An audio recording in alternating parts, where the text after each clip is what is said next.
What if sacred sound, ritual, and spiritual guidance were the keys to unlock your true self? In the journey of Hinduism, the divine is not a distant power. It is intimately experienced through mantras, rituals, cosmic laws, and above all, the guru, the one who shows the path. What if your greatest awakening came through surrender, not knowledge?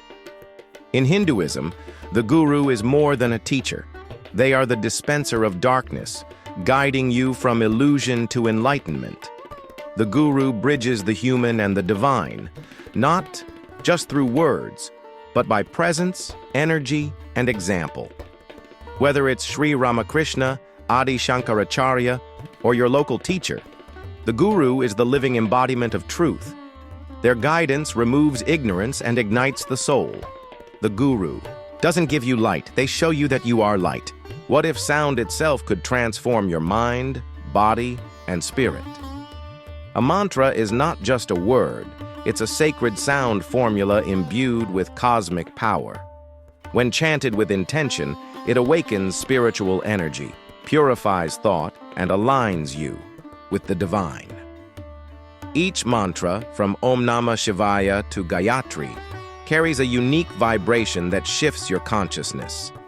Mantra repetition, japa, is like watering a seed until the flower of awareness blooms. In the silence between each mantra lies the voice of the infinite. What if a single sound contained all creation? Om is the primordial vibration, the eternal syllable from which the universe was born. It represents Brahman, the formless essence, and the three states of consciousness: waking, A, dreaming, U, and deep sleep, M. Chanting Om harmonizes your energy, calms the mind, and connects you to the cosmos. It's not just a sound, it's the audible expression of the soul. Om is the pulse of existence, the sound that created the stars and still echoes within you. What if death was not the end, but just a doorway? Hinduism teaches that the soul, Atman, never dies. It merely changes bodies, moving through lifetimes in a process known as reincarnation. Guided by karma, the soul evolves, learns, and unlearns through each birth. Life is not random. It is deeply intelligent, crafted for your growth. The ultimate goal is not rebirth. It's liberation, moksha. Until then, the soul rides the wheel of samsara, playing its part in the grand drama of life. You've lived before, and you're here to remember who you truly are. What if your work was meant to reflect your inner nature, not define your worth? The Varnas, or fourfold division of society, were originally based on qualities, gunas, and actions, karma, not birth. They include Brahmins, teachers, Kshatriyas, warriors, Vaishyas, traders, and Shudras, service providers. Each role served society's wholeness. Over time, this system became rigid and hierarchical, straying from its spiritual origins. True Hinduism sees all beings as divine. The soul knows no caste, it only knows consciousness. What if your life had built-in stages for growth, responsibility, and freedom? The ashramas define the ideal phases of human life in Hinduism: brahmacharya, student; grihastha, householder; vanaprastha, hermit; and sannyasa, renunciate. Each phase serves a sacred purpose: learning, contributing, detaching, and realizing. It's a blueprint for balance, where material and spiritual duties evolve with time. These stages remind us that life is not a race, it's a spiritual progression. A complete life is one that honors every stage with awareness. What if the universe was alive, feminine, and constantly evolving? Prakriti is the primordial nature, the creative force of the universe. It is everything with form: earth, mind, time, and energy. Governed by the three gunas, Prakriti works in tandem with Purusha, pure consciousness. Everything you touch, taste, or think is Prakriti in motion. She is both the illusion and the doorway out of illusion.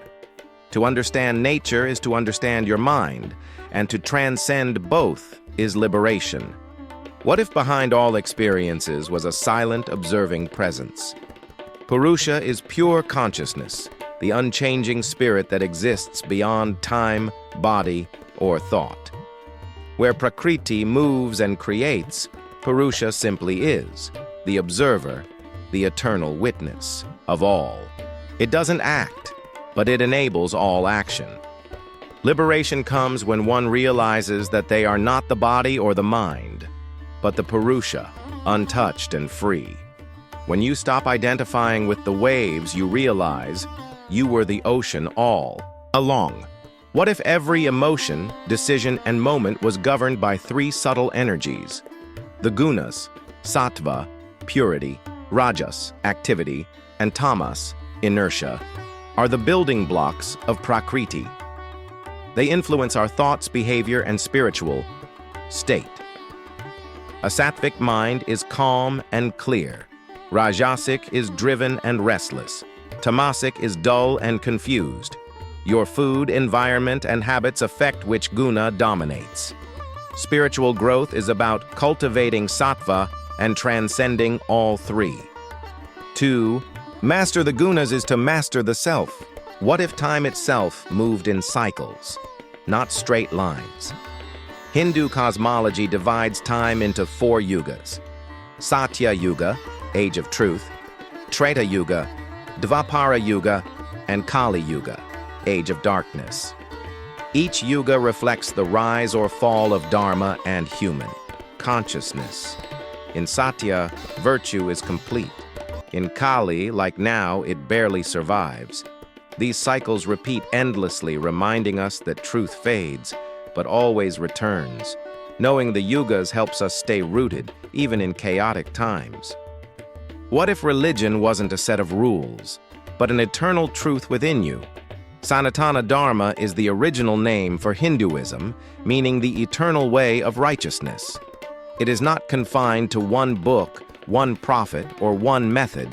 It's a spiritual science meant to uplift all beings. It teaches timeless values, truth, compassion, discipline, and liberation. Sanatana Dharma is flexible, evolving, and deeply personal. It honors all paths because it knows all rivers lead to the ocean of truth. What if divine wisdom could be both heard and remembered? In Hinduism, sacred texts are divided into Shruti and Smriti. Shruti, that which is heard, includes the Vedas and Upanishads, revealed directly to ancient seers in deep meditation. Smriti, that which is remembered, includes texts like the Puranas, Ramayana, and Mahabharata, passed down through tradition. Shruti is timeless and divine. Smriti adapts wisdom to human needs. Together, they form the sacred library of Hindu thought. It's not about believing, but awakening to what has always been. What if light itself became your prayer? Arti is the ritual where lamps, flame, and incense are waved before the deity in devotion and gratitude. It symbolizes the offering of your inner light to the Supreme. The flame is not just fire. It represents consciousness, dispelling ignorance. As bells ring and chants rise, Arti becomes a moment of union between the worshiper and the divine. In Arti, you don't just offer light, you become it. What if every flower, gesture, and chant became a bridge to the divine? Puja is a ritual of devotion, a symbolic conversation with God through offerings, mantra, and intention. It can be simple or elaborate, personal or collective. Every act in puja, from placing flowers to offering water, is a way to express love and seek blessings. More than ritual, it's relationship. Puja transforms the ordinary into sacred, and the devotee into divine presence. What if fire could carry your prayers to the cosmos? Havan is the sacred fire ritual where offerings like ghee, herbs, and grains are poured into flames while chanting Vedic mantras. The fire is seen as Agni, the messenger who carries prayers. To the gods, it symbolizes transformation, purification, and divine connection.